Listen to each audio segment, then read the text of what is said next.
Assalamualaikum warahmatullahi wabarakatuh. Alhamdulillahirabbil alamin. Assalatu wassalamu ala asrofil anbiya'i wal mursalin wa ala alihi washabihi ajmain. Amma ba'd. Pertama-tama marilah kita panjatkan puji syukur kita kehadirat Allah Subhanahu wa taala yang mana pada hari ini kita dapat menyaksikan video ini dengan keadaan sehat walafiat. Kedua kalinya salawat seiring salam senantiasa kita sanjungkan kepada baginda agung kita yakni Nabi Muhammad Sallallahu Alaihi Wasallam, yang mana beliaulah yang membawa umatnya dari zaman kegelapan menuju zaman terang benderang yakni agama Islam. Ketiga kalinya, perkenalkan, nama saya Anwar Hidayat. Saya mahasiswa UIN Raden Lampung dari Fakultas Tarbiyah dan Keguruan Prodi Manajemen Pendidikan Islam semester 2, ingin memenuhi tugas sejarah peradaban Islam. Baik, di sini saya akan menjelaskan sedikit materi tentang upaya perkembangan kebudayaan Islam oleh khalifah dan pola perubahan Islam pada masa khalifah. Al-Quran dan hadis merupakan sumber utama dalam pendidikan Islam, khususnya pendidikan agama yang diharapkan dapat memberikan petunjuk pada membimbing manusia ke jalan yang diridhoi oleh Allah Subhanahu wa taala. Pendidikan sangat dibutuhkan oleh setiap individu manusia.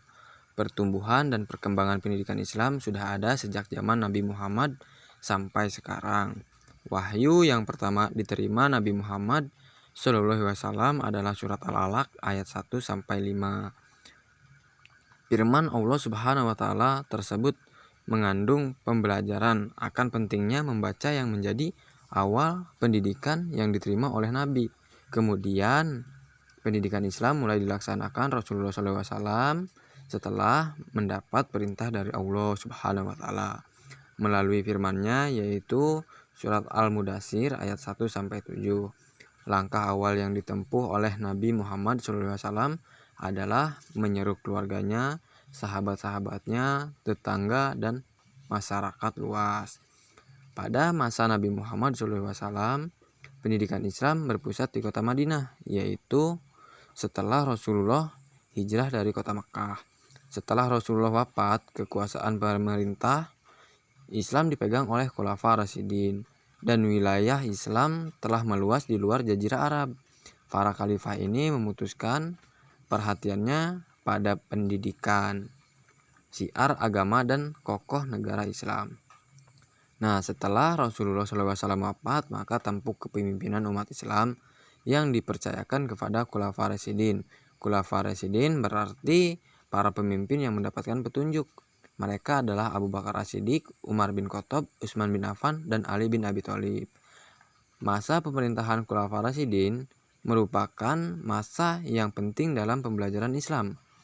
Mereka telah mampu menyelamatkan Islam, mengkonsolidasikan, dan meletakkan dasar-dasar kehidupan bagi keagungan agama Islam.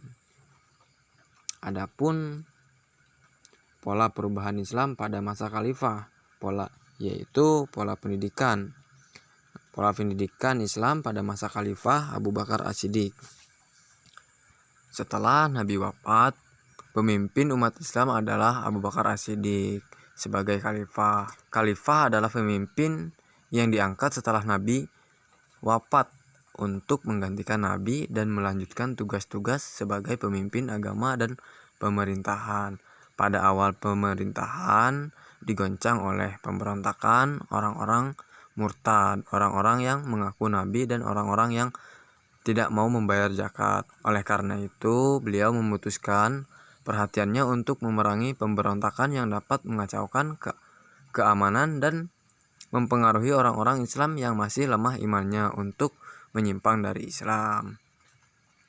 Pola pendidikan Islam pada masa Khalifah Umar bin Khattab. Nah, Khalifah kedua dalam Islam juga dari kalangan Khulafa Rasyidin. Ia merupakan satu di antara tokoh-tokoh besar dalam sejarah Islam.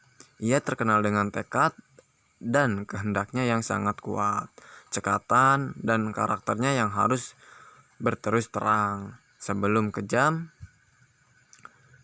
Di bawah pemerintahannya, imperium Islam meluaskan dengan kecepatan dan luar biasa. dapat dikatakan bahwa orang yang terbesar mempengaruhi setelah Nabi dalam membentuk pemerintahan Islam dan menegaskan corak adalah Umar ibnu Khattab. Yang ketiga, pola pendidikan Islam pada masa Khalifah Utsman bin Affan.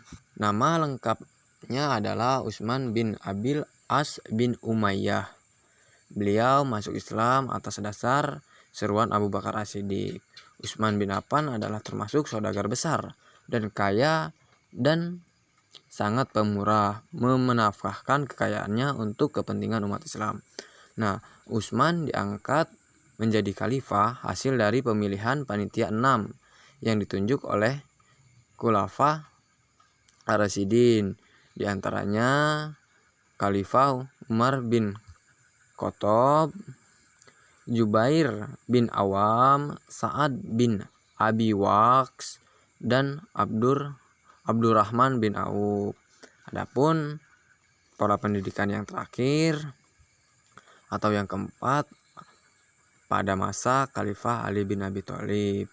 Khalifah keempat, Khulafatul Rasyidin juga sepupu dan sekaligus menantu Nabi Muhammad SAW adalah Ali ibnu Abi Thalib, keturunan Bani Hashim. Ini lahir di Mekah tahun 603 Masehi dari kalangan remaja.